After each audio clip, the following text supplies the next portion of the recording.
I both won and lost a bet, and that's how I started running. I was getting to know my new boss, and I was just telling him how I started running on a treadmill just for some general fitness. Now, he was a marathoner at the time, and he told me running on a treadmill didn't count. Anyway, after a bit more conversation, he told me about one of his elusive goals of breaking the 20-minute 5K. So me being me, I made a bet with him that I'd come to his local park run, beat him, beat sub 20 before a 10:40. And to be honest, I was an absolute newbie to running. I didn't have a plan, I didn't know about super shoes, didn't know about gels, I didn't even warm up, I just ran. Needless to say, after about 2 months of running, I got injured. Back in my training, my birthday was in June, so I had to run the race before then.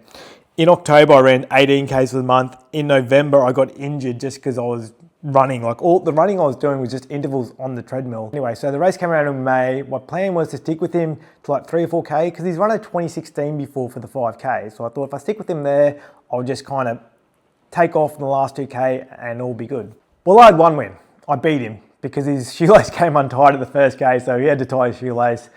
And I ended up running a 20:06, and my goodness, I gave it everything I had. After that, I didn't do much. I did maybe 50 Ks for the rest of the year, and I stopped running. I started 2026. I had no direction in my fitness. I just wanted to start running again. So I programmed 3 runs every 2 weeks. There was a long run done outside, and then a threshold and interval session on the treadmill again. And then at the end of the 12 weeks, I'm like, you know what? I'm gonna give this sub 20 thing a go again. Super happy. I ran a 19:40 on the treadmill, which I've been told doesn't count. But the fact I did that with so little training got this spark inside me thinking, what is actually achievable? Here I am now about 10 weeks away from my first race, which is only a 10K, but I wanted to kind of gradually step up through the races. So I want to do a 10K, and then early next year, I want to do a half marathon, and then hopefully a full marathon next year.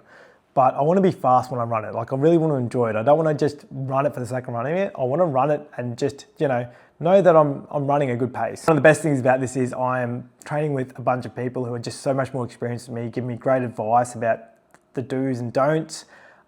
We ran an amazing session this morning, and that's probably been the most surprising, the social connection. Like I've never been one to train with people. I've always trained by myself, but I am really enjoying the running training with people. Like it's just, I don't know. It's pretty amazing. Is my wife's getting into it, so it's something we're doing as a family.